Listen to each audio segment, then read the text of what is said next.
ഇന്നത്തെ വായനയിൽ ഇറ്റാലിയൻ രുചി വൈവിധ്യങ്ങൾ.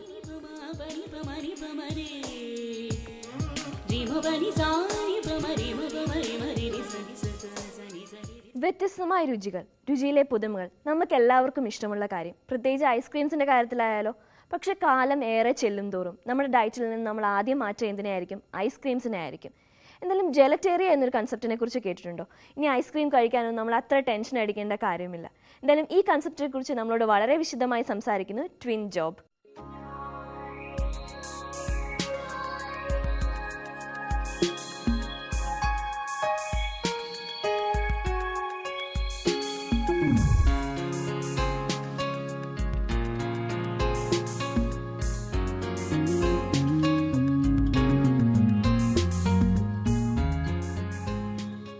ജെലാറ്റേറിയ എന്ന് പറഞ്ഞാൽ കേരളത്തിലൊരു പുതിയ കോൺസെപ്റ്റ് ആണല്ലോ. അപ്പോൾ അതെന്താണെന്ന് വിശദമായിട്ട് പറയാം.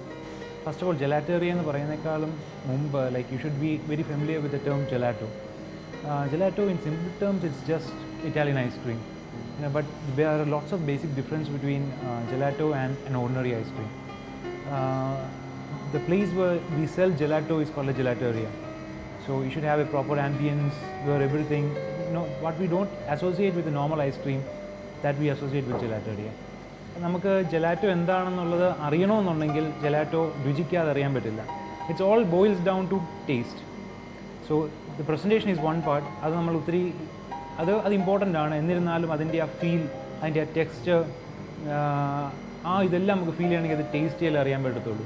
The basic difference, one simple difference that you can make out from ice creams and gelato is it's consistency.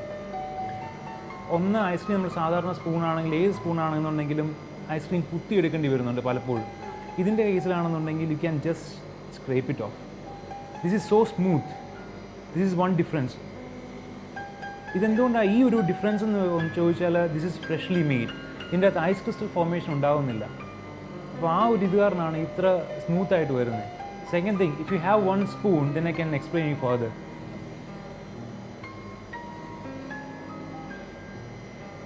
ഇതിൻ്റെ അകത്ത് വായിലേക്ക് വെച്ചപ്പോഴേക്കിന് മെൽറ്റ് ചെയ്തു.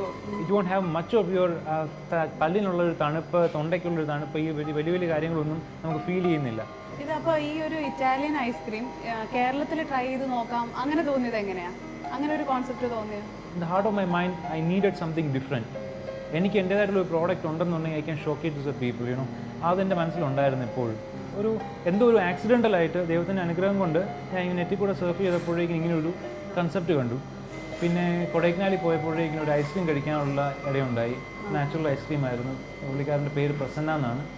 പുള്ളിക്കാരൻ അത് ഉണ്ടാക്കിയത് 3:30 പുള്ളിക്കാരൻ്റെ ഐസ്ക്രീം വരും, 6 മണിക്കുള്ളിൽ തീരും. ഈ 2-3 മണിക്കൂറിനുള്ളിൽ പുള്ളിക്കാരൻ, അത്രയ്ക്കേ ഉള്ളൂ പുള്ളിക്കാരൻ്റെ പരിപാടി. അത് പോയി കഴിച്ചു കഴിഞ്ഞപ്പോൾ എനിക്ക് പുള്ളിക്കാരൻ മീറ്റ് ചെയ്യാതിരിക്കാൻ പറ്റില്ല.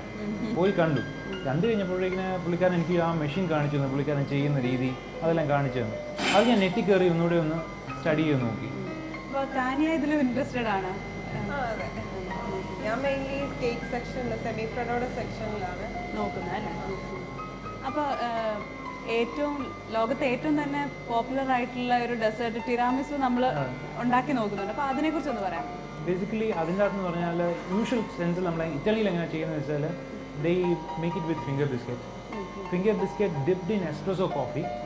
That will be അത് ലെയർ ചെയ്യുന്നത് ഒരു Italian custard with sweet mascarpone and a bit of masala wine. This is basically semi-freddo. It means partially frozen. It's very different. വെച്ച് ഫ്രോസ് ചെയ്താ എടുക്കുന്നത്. ഇപ്പോൾ ഇതിപ്പം ഫ്രിഡ്ജിൻ്റെ അകത്ത് നിന്ന് എടുത്തതാണ്. You can see how the spoon cuts through it. See, this is as smooth as it can get.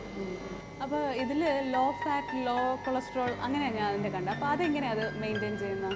എങ്ങനെയാണ് ചെയ്യുന്നത് വെച്ചാൽ, നമുക്ക് കിട്ടുന്ന പാലെന്ന് പറയുന്നത് 4% ആണ് ഫാറ്റ്. സോ എല്ലാ ഘടകത്തിൻ്റെ അകത്തും, എല്ലാ ഇൻഗ്രീഡിയൻസിൻ്റെ അകത്തും ഇത്ര ശതമാനം ഫാറ്റ് എന്നുള്ളത് അതിൻ്റെ ലേബിളിലുണ്ട്. അത് കൂടാതെ തന്നെ നമ്മൾ അനലിറ്റിക്കൽ ലാബിൻ്റെ അത് അയക്കുന്നുണ്ട്. So we come to know like എത്ര പെർസെൻറ്റേജ് ഫാറ്റ് ഉണ്ടെന്നുള്ളത്. Now according to that we put into a formula. ഇപ്പോൾ അതിന് 4% വെള്ളം പാലൊഴിക്കുന്നുണ്ടെങ്കിൽ അതിൻ്റെ അകത്ത് നമ്മൾ ഡൈലൂട്ട് ചെയ്യണം, അല്ലെങ്കിൽ 2.5 വരത്തില്ല. അപ്പോൾ അതിൽ ഡൈലൂട്ട് ചെയ്യാനായിട്ട് നമ്മൾ വെള്ളം ആഡ് ചെയ്യും. So that is kept in a pasteuriser. So everything will blend in. അങ്ങനെയാണ് നമ്മളത് ഓരോ ഇൻഗ്രീഡിയൻറ്റിൻ്റെ നമുക്ക് എത്ര ശതമാനം ഫാറ്റ് ആണെന്ന് അറിയാം. അതിനനുസരിച്ച് നമ്മൾ ബേസ് മിക്സ് പ്രിപ്പയർ ചെയ്യും. അതനുസരിച്ച് നമ്മൾ കണ്ടൻസ് ആഡ് ചെയ്യും. ഇപ്പോൾ അവസാനമായിട്ട് ഇതിൻ്റെ പേര് തേർഡ് പ്ലേസ്, മൂന്നാമതൊരിടം, അങ്ങനെ ഒരർത്ഥം വരുന്ന പേര് ഇതിന് കണ്ടുപിടിച്ചത് എങ്ങനെയാണ്? കുറച്ച് നാളുകൾക്ക് എനിക്കിങ്ങനെ വായിക്കുന്ന ഒരു സ്വഭാവം ഉണ്ടായിരുന്നു. അപ്പോൾ അങ്ങനെ വായനയിൽ വന്നൊരു വേർഡാണ് third place. You need a third place apart from home and work, where you commune with friends, neighbors or anyone from the community.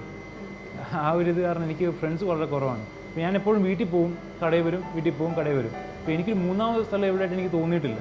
So ഇതോട്ട് എന്നെപ്പോലെ ഒത്തിരി പേര് കാണുമായിരിക്കും എന്നുള്ളൊരു വിശ്വാസത്തിൻ്റെ പുറത്താണ് ഇങ്ങനൊരു പേരിട്ടതും. ഐ ഓൾസോ ഫെൽറ്റ് ദാറ്റ് ഇങ്ങനൊരു ആവശ്യമുണ്ട് ഒരു സ്ഥലം എന്നുള്ളത്. So third place. ഇടവേളയ്ക്ക് ശേഷം ഇറ്റാലിയൻ വിഭവമായ ടിരാമിസു.